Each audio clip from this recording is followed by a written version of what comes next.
Olá, eu sou o Diogo Dionísio e essa é a segunda aula sobre educação antirracista.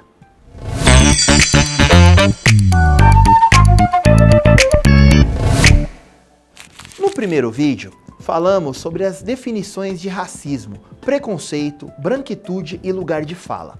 Conceitos importantes para que os educadores possam identificar e analisar criticamente as implicações do racismo na dinâmica social, dentro e fora das unidades educacionais.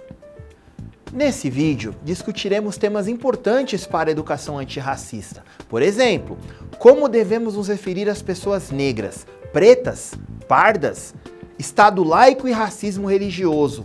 Um ponto importantíssimo para discutirmos nesse momento é a necessidade de vivências antirracistas ao longo de todo o ano. Atualmente, o Instituto Brasileiro de Geografia e Estatística, o IBGE, considera os seguintes termos para a autodeclaração de pessoas: branco, preto, pardo, amarelo e indígena.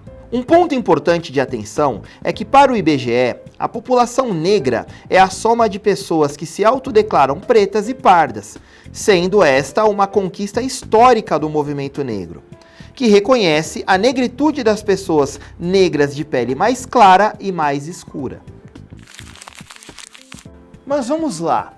Preto, pardo, negro. Como devo me referir? No contexto escolar, podemos utilizar tanto os termos preto quanto negro, uma vez que esses termos são reconhecidos pelo movimento negro, comumente utilizados em momentos de autoidentificação, quando o próprio indivíduo diz sobre o seu pertencimento racial, e fazem parte da nomenclatura utilizada pelo IBGE.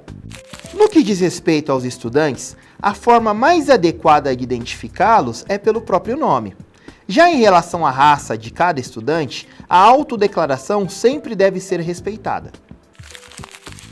Por exemplo, se uma criança se autodeclarar como morena, não cabe ao educador corrigi-la, mas você é negra. Essa intervenção deve ser feita por meio dos conteúdos abordados nas experiências do cotidiano escolar, trazendo os debates recentes sobre as categorias do IBGE, as cotas raciais nas universidades e concursos públicos, literatura, letras de músicas e vídeos que possibilitem aos estudantes compreenderem e elaborarem o seu pertencimento racial. Falar sobre isso é muito importante, porque o reconhecimento em um determinado pertencimento racial pode significar fortalecer sua identidade pela força do coletivo.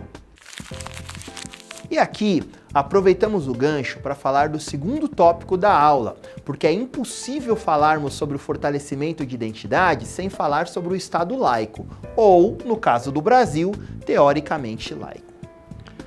Vamos, antes de mais nada, elucidar que reivindicar laicidade nos espaços públicos não significa ser contrário ou inimigo das religiões cristãs, e sim o desejo de defender o princípio da impessoalidade na esfera pública, conforme previsto na Constituição. O educador, doutor em semiótica e linguística geral, Sidney Barreto Nogueira, afirma que há uma normatização da presença cristã na sociedade brasileira como um todo. Basta observar as placas na entrada das diversas cidades e municípios, onde as pessoas são convidadas a amar e respeitar Jesus Cristo. Fatos como esse colaboram para a construção da imagem de que o cristianismo representa todas as pessoas e, ao mesmo tempo, pode reforçar a intolerância religiosa com aqueles que professam sua fé de modo distinto. E essa intolerância religiosa agrava-se ainda mais quando se trata das religiões de matriz africana e afro-brasileira, já que temos o racismo estrutural projetado na dimensão religiosa. O pastor Henrique Vieira é um reconhecido aliado, representante cristão na luta contra o racismo religioso e contra o fundamentalismo.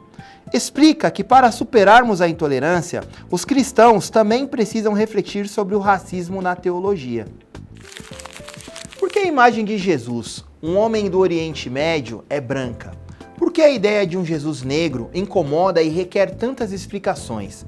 Por que os anjos são sempre retratados brancos? Ou ainda, quantas crianças negras já foram impedidas de representar Jesus ou os anjos em peças teatrais? Nas escolas, nas igrejas?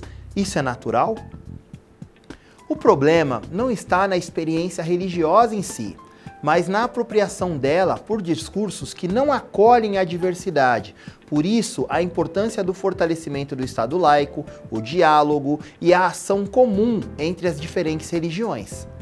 E como trabalhar essa questão no ambiente escolar?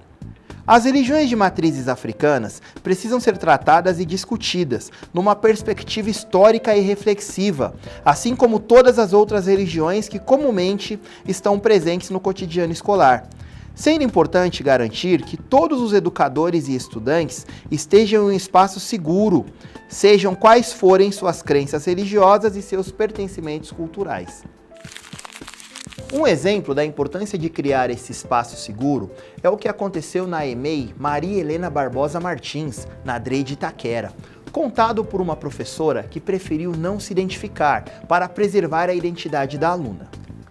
Ela contou que certa vez em uma atividade apresentaram para as crianças o bloco Afro e Luobá de Mim.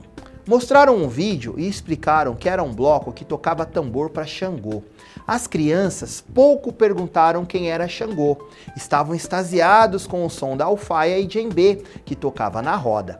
Eles tocaram, cantaram e fizeram roda em torno dos instrumentos. Ao final das atividades, a pequena Micaela, nome fictício, disse assim: "Eu tenho um segredo e vou contar para vocês. Quando eu crescer, eu terei uma filha e ela se chamará Yansan. Hoje eu tenho uma mamãe que se chama Yansan. Quando crescer, terei uma filhinha." Todos olharam para ela com alegria. Mesmo assim, ela nos pediu: "Não pode contar isso para ninguém, nunca." Foi perguntado por quê. Ela ficou séria e sentou-se em sua cadeira.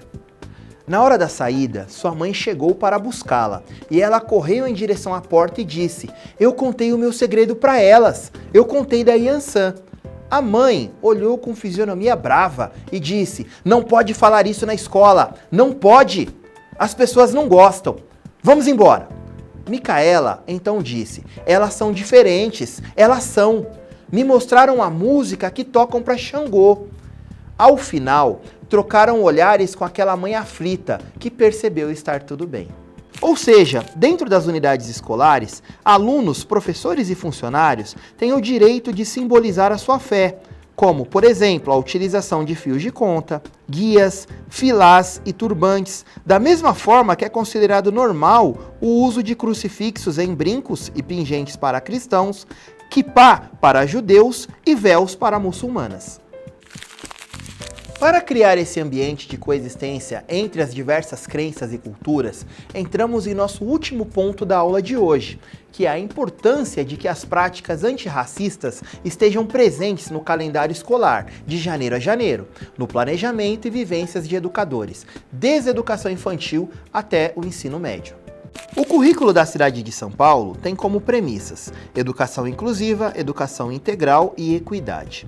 Além desses pontos, tem compromisso com uma educação antirracista que ocorra de janeiro a janeiro.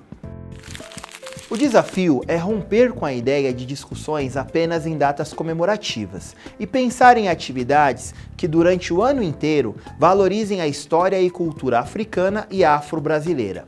Romper com falsas verdades e propor uma educação antirracista ao longo de todo o ano letivo deve estar entre seus objetivos enquanto educador e educadora. O dia 13 de maio de 1888 é uma data comumente utilizada para discussões relacionadas à população negra e deve ser analisada criticamente, a fim de romper com a falsa ideia da princesa Isabel como redentora dos negros e negras, devolvendo a eles o protagonismo nos movimentos de luta e resistência, em meio à brutalidade do período de escravidão. Uma prática que pode ser adotada na educação antirracista e na construção de relações étnico-raciais no dia a dia é o projeto Leituraço, presente na rede municipal de São Paulo desde 2014, com o objetivo de propor momentos simultâneos de leituras que valorizem a história e a cultura africana e afro-brasileira. Todos os professores das diversas áreas de conhecimento são responsáveis pela organização de leituras simultâneas, escuta e trocas de vivências relacionadas ao leituraço, que foi criado como parte do projeto Novembro Negro, mas pode ser incorporado nas mais diversas datas do ano. O projeto se organiza assim: seleção e organização de títulos do leituraço, que versam as discussões sobre a cultura africana e afro-brasileira em sua riqueza e diversidade. Disponibilização em formulário online ou lista cartaz em papel dos títulos a serem lidos durante o mês, para a inscrição dos estudantes em cada leitura. Envolvimento da comunidade escolar, a fim de que todos participem da mediação literária com os estudantes. Organização da leitura em diferentes espaços. Realização de leituras durante o mês escolhido simultaneamente em toda a unidade escolar, entre a primeira e a segunda aula, em pelo menos um dia da semana. Compartilhamento dos registros com as diretorias regionais de educação, para compor as ações do Novembro Negro ou do mês escolhido. Alguns títulos de livros interessantes para trabalhar esse projeto: O Caderno de Rimas do João, de Lázaro Ramos e Maurício Negro. O Chamado de Sossu, de Meshach Assari. Heroínas Negras Brasileiras, de Jarid Arraes. E Gosto de África, de Joel Rufino dos Santos. E para finalizar, reforçamos que, embora o Leituraço seja um exemplo de um projeto realizado todo mês de novembro, a educação antirracista se constrói no dia a dia, todos os dias. Obrigado pela atenção e até a próxima aula.